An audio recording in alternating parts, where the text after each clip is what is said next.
Yes, for the students of BA Part 3rd English Literature, we have discussed almost all the syllabus.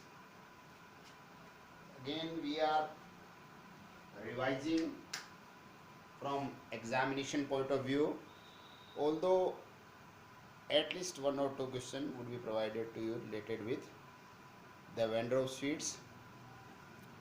Today we are to revise again this story, the Barbers Trade Union, somehow very important.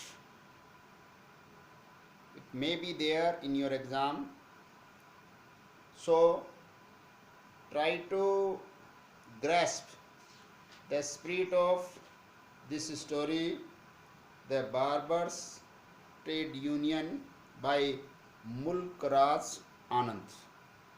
Try to grasp.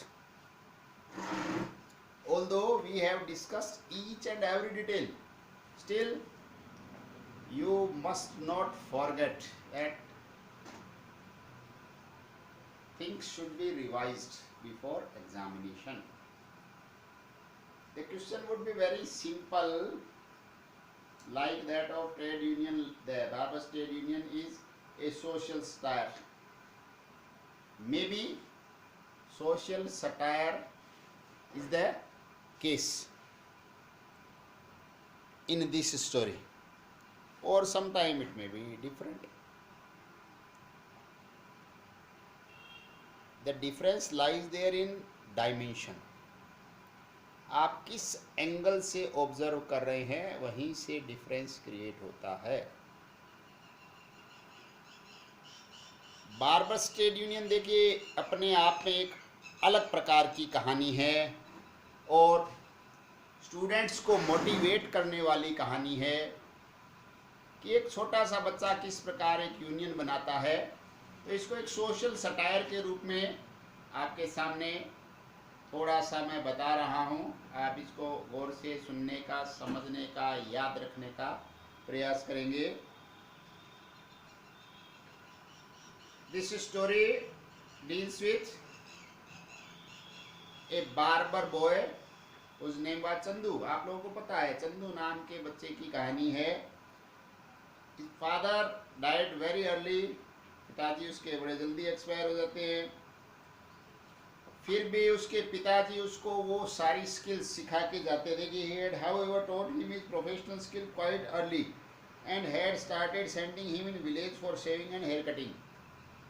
उसको गांव के लोगों के पास shaving और cutting के लिए भेजना शुरू कर देते हैं. जल्दी ही उसको सब कुछ सिखा देते हैं. After his father's death, he started going to village elders' house for shaving and hair cutting. पिताजी की मृत्यु के बाद वो उनका काम संभालता है और जो भी वो काम करते थे पुश्तैनी, दाढ़ी का, कटिंग का, वो करना शुरू कर देता है. He was very ambitious. Main बात ये है कि चंदू था थोड़ा सा महत्वाकांक्षी प्रवृत्ति का लड़का था. He saw a dentist, city dentist doctors dress and wanted to buy one for himself. तो शहर में वो संयोगवश एक डेंटिस्ट की वर्दी देखता है और अपने लिए भी वैसी ही वर्दी की चाह रखता है. It was a white rubber coat, a turban, a leather shoes. उसमें क्या था देखो, रबर का कोट था, पगड़ी थी और बड़े शानदार जूते थे. He went to the village zamindar house in this dress. अब वो वैसी वर्दी कैसे मैनेज करके और जमींदार के घर चला जाता है. Zamindar got very angry and abused him and ordered him to wear his normal dress. गालियां देता है, भला बुरा कहता है. वो कहता तेरी भाई जो नॉर्मल ड्रेस है वही पहन के आ जा. और साथ में क्या कहता है कि this rubber coat is made out of the marrow of some animal. किसी जानवर की खाल से बना के लाया तुम. Leather bag was made of cow hide. और जो चमड़े वाला बैग लाया वो तो गाय की मांस से बना के लाया, गाय की खाल से बना के लाया. That is not proper. हम हमारे घर में अलाउ नहीं करेंगे. ही turn him out of the house. घर से निकाल देता है. कहता है सुअर तू वहां से चला जा. साहूकार भी उसका अपमान करता है, वो भी उसको सुअर वगैरह बोलता है और कहता है कि अपने आप को क्यों एक भद्दे मजाक के रूप में प्रस्तुत कर रहा है। Why are you disguising yourself as a clown when you ought to be bearing your responsibilities. अरे तेरे को तो अभी जिम्मेदारियां निर्वहन करने का समय है, तू अपने आप को एक भांड के रूप में क्यों प्रस्तुत कर रहा है दुनिया के समक्ष।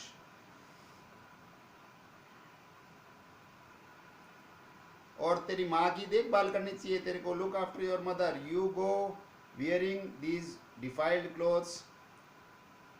मेरे पतित लोगों के जैसे, गिरे हुए लोगों के जैसे क्या कपड़े पहन रखे हैं तूने। Go and come back in your on cloth, की जा तू तेरी जो खुद के कपड़े ना वो ही पहन कर आ। And he said so he felt for the ritual tuft not on the top of his head. ये जो रिवाज है वो बताया है कि उस समय वो अपने आप को बड़ा उच्च जाति का महसूस करता है। And as he said yes Chandu belong to a low caste therefore he can not wear this dress. साथ में ये और कहता है कि तू भाई एक नीची जाति का लड़का है तो तेरे को इस प्रकार की वेशभूषा पहनने का कोई अधिकार नहीं है। Thus all the big ones of the village held the low caste high caste notion। देखिए मोटी बात क्या निकल कर सामने आई है कि गांव के छोटे बड़े सभी लोग जाति के प्रति पूर्वाग्रह रखते थे, इवन अभी भी रखते ही हैं। विभिन्न जातियों के लोगों के प्रति पूर्वाग्रह रखना भारत के आम जन जीवन में रचा बसा है। It is almost impossible to remove it. भारतीय जो जनमानस है उसमें बड़े गहरे रूप में जाति प्रथा बैठी हुई है। उसी पर ये व्यंग्य है, सटायर है। गांव के सभी लोग उसको नीची जाति का बोलकर दुत्कारते हैं।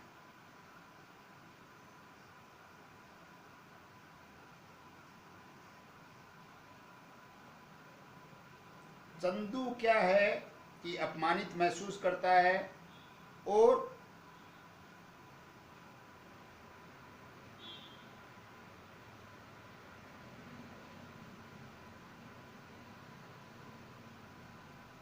Chandu thought of earning more money by going to city and shave people there. और क्या सोचता है कि मैं इनसे ज़्यादा धन कमा सकता हूँ कैसे, शहर में जाऊंगा और वहाँ के लोगों की दाढ़ी कटिंग करूंगा। अब देखिए कहानी में टर्न आता है कि चंदू शहर जाने के लिए एक साइकिल खरीद लेता है। Bought a cycle when he was learning to ride the cycle he fell down. जब साइकिल चलाना सीख रहा होता है तो गिर जाता है। साहूकार उसको गिरते हुए देख लेता है। ही laughed at him and again abused him. गिरते हुए देखकर किसी के ऊपर हंसना अच्छी बात नहीं है, पर वो हंसता है और गालियां और ठोकता है उसको ऊपर से। The insult happened upon Chandu, heaped upon Chandu, made him rebellious। ये इंसल्ट जो होती है ना घरवाली, तो वो फिर भी थोड़ा बहुत सहन कर जाता है, पर ये पब्लिकली जो उसकी इंसल्ट होती है गिरने पे ऊपर, वो सारे हंसी ठट्ठा करके उसकी मजाक उड़ाते हैं। तो चंदू है वो विद्रोही प्रवृत्ति अपना लेता है कि अब और नहीं सहन होगा, तो विद्रोह होगा। He decided to take revenge। अब तो बदला ही लेंगे। His school friend, though belonging to high caste, liked him very much for his many qualities। School friend कौन है? राजा राव खुद, सॉरी मुल्क राज आनंद खुद हैं उसके बचपन के साथी। तो मुल्क राज आनंद हैं वो उसके बड़े भारी प्रशंसक है, यद्यपि वो ऊंची जाति से बिलोंग करते हैं। मुल्क राज आनंद एक ब्राह्मण परिवार से बिलोंग करने वाले व्यक्ति हैं, पर फिर भी चंदू के गुणों के बड़े प्रशंसक हैं।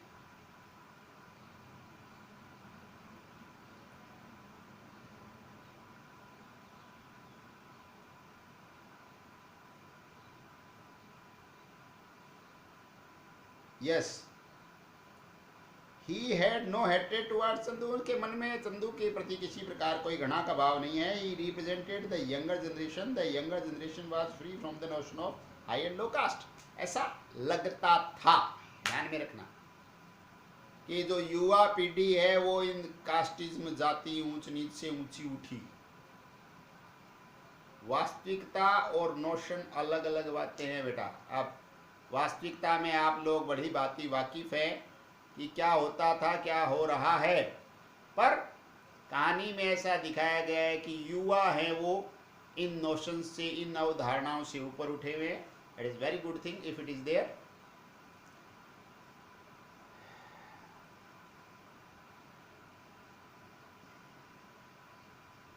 तो अब वो क्या निर्णय करता है कि मैं इन लोगों को ऐसा दिखा के मानूंगा कि वो गलत राह पर हैं। किन लोगों को? गांव के जो तथाकथित बड़े लोग हैं। दे वर हिपोक्रिट्स, नो डाउट। वो लोग कौन है? वो पाखंडी है। हिपोक्रेट पाखंडी को बोलते हैं।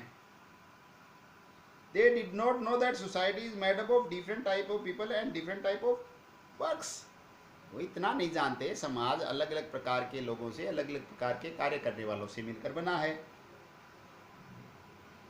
They are all essential member of society, और सभी के सभी समाज के अति आवश्यक सदस्य हैं। ये सबको एक दूसरे का महत्व पता होना चाहिए। Chandu decide to go on strike. तो चंदू निर्णय करता है कि अब हड़ताल करूंगा, हड़ताल पे जाऊंगा। He decided that he would not go for shaving and hair cutting. निर्णय करता है कि अब इनके घरों में नहीं जाएंगे दाढ़ी कटिंग करने के लिए। He told his friend that he would make them object of laughter. अपने दोस्त को बताता है कि इन सब को देखना मैं हंसी का पात्र बना दूंगा। ये मेरे पर हंस रहे हैं, दुनिया इन पर हंसेगी। This made the big ones look shabby. और उसके हड़ताल पर जाने से क्या होता है कि जो बड़े लोग होते हैं ना, वो कैसे लगने लग जाते हैं? लंगूरों जैसे, बंदरों जैसे लगने लग जाते हैं, क्योंकि बाल है, दाढ़ी है, वो प्रॉपर मैनेज नहीं होती है चंदू के अभाव में। दे बिकम हेल्पलेस। तो वो सारे के सारे कैसे हो जाते हैं? एकदम से असहाय जैसी उनकी स्थिति हो जाती है। पर उनके पास और कोई ऑप्शन नहीं है। हेल्पलेस हैं तो हेल्पलेस ही रहेंगे। They threatened Chandu's mother that they would report police against Chandu. और वो चंदू की माताजी को इतनी तक धमकी देते हैं कि अगर ये नहीं आएगा ना तो हम पुलिस में रिपोर्ट कराएंगे कि इसने गांव में शांति भंग कर रखी है, जबकि चंदू ने ऐसा कुछ नहीं किया है। Chandu's mother was too sharp and outspoken for them. Chandu की माताजी भी बड़ी खुला बोलने वाली महिला थी, तो उसने उनको आईना दिखा दिया कि आप ये हैं। They become helpless. They paid Chandu 2 pie for a shave. Chandu को 2 पाई देते थे। Now they were ready to pay 1 anna for a shave to barber from other village. दूसरे गांव वाले को डबल देने को तैयार है, ट्रिपल देने को तैयार है। इसको 1 पाई देते थे, उसको आना देने को तैयार है पास वाले गांव से नाई को बुलाकर। They paid Chandu 2 pie. अब दूसरे वाले को आना देने को तैयार है। Even they would not call the barber from Verka. Barka से भी बुला सकते हैं। Even the member of their own family laughed at them.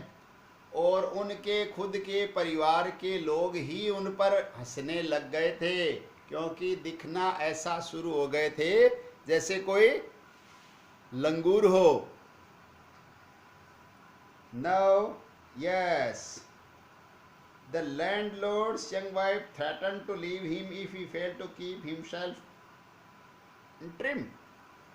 और लैंडलॉर्ड की युवा पत्नी ने तो उसको धमकी दे दी थी कि मैं तेरे को छोड़कर चली जाऊंगी अगर तू अपने आप को स्लिम ट्रिम व्यवस्थित सलीके से नहीं रख पाता है, तो मैं तेरे साथ और नहीं रहूंगी। ऐसा जमींदार की पत्नी ने उसको अल्टीमेटम दे दिया था, ऐसा कहा जा रहा था। Thus the another shows that it was wrong to regard some people as low and other high. इससे क्या पता चलता है? देखो ऑथर हमें क्या बताना चाह रहा है कि भेदभाव, ऊंच नीच नहीं रखनी चाहिए कि ये तो नीचा है और ये ऊंचा है। ऐसा कुछ भी नहीं है। सभी का अपना अपना महत्व है, ऊंचा नीचा कुछ भी नहीं है। ये सिर्फ फॉल्स नोशंस हैं, झूठी अवधारणाएं बनाई हुई है ईगो सेटिस्फाइड करने के लिए। सभी का अपने अपने स्थान पर अपना अपना महत्व होता है। ये बात मुल्कराज आनंद इस कहानी के माध्यम से सभी को बता रहे हैं। The so-called low caste people are essential for us. जो तथाकथित रूप से जिनको नीची जाति का बोलते हैं, वे भी समाज के लिए बड़े उपयोगी हैं, सभी के लिए आवश्यक हैं। We cannot do without their services. Chandu the barbarians too strong to them to defeat. देखो, हम उनकी सेवाओं के बिना हमारा काम नहीं चलता। और चंदू है, एक लड़का है नाई का, पर सारे गांव वाले मिलकर उसको परास्त नहीं कर पाते हैं, क्योंकि उसका काम तो वही कर सकता है। इसलिए वैल्यू आदमी की नहीं, उसके काम की है। काम अगर आता है तो वो अपना काम कहीं भी परफॉर्म कर सकता है और अपनी आजीविका अर्न कर सकता है। और काम नहीं आता है तो चाहे कितना ही सो कॉल्ड ऊंचा हो, उसकी वर्थ धीरे धीरे कम होके डाउन हो जाएगी। काम आना अति आवश्यक है। अब क्या होता है, देखो कि सारे के सारे उसको पतित कर देते हैं, तो चंदू फिर क्या करता है कि पास के लोगों को, गांव के जो आसपास के बार्बर्स होते हैं, उनकी एक मीटिंग बुलाता है। called a meeting of all the barbers of nearby villages and told them his plan of starting a shaving and hair cutting shop in partnership. सबको बुलाकर ये प्रस्ताव रखता है कि अब हम सारे मिलकर दाढ़ी और कटिंग की एक दुकान पार्टनरशिप में शुरू करेंगे। सब अपना अपना काम करो, अपना अपना हिस्सा लो। पर मेन बात क्या है, देखो, he told them that the big ones treated them like slaves. They had to go to their houses. He convinced them that it was time that elders of the village came to them to be shaved, rather than that they should dance attendance upon their lords and masters. ये बड़ा ही निर्णायक और convincing Chandu का speech होता है उन सभी लोगों के समक्ष। क्या कहता है, उनको सभी को मना लेता है इस बात पर कि ये जो तथाकथित बड़े लोग हैं, ये हमें एक दास की तरह ट्रीट करते हैं, गुलाम की तरह ट्रीट करते हैं, और हमें उनके घरों में जाना पड़ता है उनकी सेवा करने के लिए। पर अब हम उनके घरों में नहीं जाएंगे, हम उनके कहने पर, उनके इशारों पर नहीं नाचेंगे। अब उनको काम होगा तो वो आएंगे और हम अपनी कीमत लेकर उनका काम करेंगे, जो कि हमारा दायित्व है, हमारी सेवा है। तो क्या होता है, ऑल एग्रीड, सारे के सारे नाई भाई एग्रीड, सहमत हो जाते हैं कि अब हम नहीं मानेंगे, अब हम अपना काम करेंगे। The big ones were thus defeated by Chandu's plan of starting a barber shop and compelling them to come to the barber if they wanted to get shaved and have their hair cut. Chandu's action led to the beginning of a cooperative movement in other trades also. तो बड़े बड़े लोगों को चंदू की योजना के आगे sir झुकाना पड़ता है, क्योंकि अगर अब उनको सेवाएं लेनी है तो वहां दुकान में जाइए और सेवाएं लीजिए। ऐसा चंदू के यूनियन बनाने के कारण होता है। तो उसी की फिर देखा देख अन्य व्यवसायों के लोग भी ट्रेड यूनियन बनाना शुरू कर देते हैं कि हमें भी एक यूनियन बनानी चाहिए, जिससे कि हम अलग अलग शोषित होने से बच सकें और यूनियन अच्छी हो। अभी आप लोगों को पता है बेटा कि इसका बड़ा भारी आगे चलकर मिसयूज भी हुआ, बट दैट इज डिफरेंट। उस समय ये चीज़ें नहीं थी, तो एक यूनियन का नया ट्रेंड यहाँ से चला, ऐसा बता रहे हैं। 10 Chandu become Pioneer of an important movement in modern India. इस प्रकार हम क्या कह सकते हैं कि चंदू है वो भारत में एक आधुनिक आंदोलन चलाने के संदर्भ में एक नेतृत्वकर्ता के रूप में हम सब के सामने आता है। और उसकी दुकान का नाम क्या होता है पता है? Rajkot district barber brothers hair dressing and shaving salon. काफ़ी बड़ा नाम है, 2 नंबर आपको दे सकता है, याद रखना। Name of Chandu shop, Rajkot district barber brothers hair dressing and shaving salon. इतना बड़ा नाम है। Has been followed by many other active trade unions working in many other parts of India. ऐसा होता है कि और उसकी देखा देखी बहुत सारी यूनियन खुल जाती है जो कि देश के विभिन्न हिस्सों में काम करती है। तो ये लेसन है अपना द बार्बर्स ट्रेड यूनियन, आपको वापस रिपीट भी हो गया है और सोशल सटायर के रूप में आपको बताया है। आप इसको वापस पढ़ेंगे, समझेंगे, चिंतन करेंगे, मनन करेंगे तो आपको समझ में आएगा कि ये कहानी है, बड़ी इंटरेस्टिंग है और रेडिकल चेंज लाने वाली है। समाज के अंदर इसने एक बड़ी भारी भूमिका निभाई है कि किस तरीके से एक यूनियन के द्वारा सारे लोगों को झुकाया जा सकता है और सभी अगर संगठित रहेंगे तो उनकी वर्थ रहेगी, ऐसा बताया जाता है। ये आपकी कहानी है द बार्बर्स ट्रेड यूनियन। आप रिवीजन के तौर पर इसको 1 बार 2 बार दोबारा देखें, समझें, पढ़ें। कहीं भी कोई भी संशय लगे, डाउट लगे, you can ask me. Okay, thank you very much.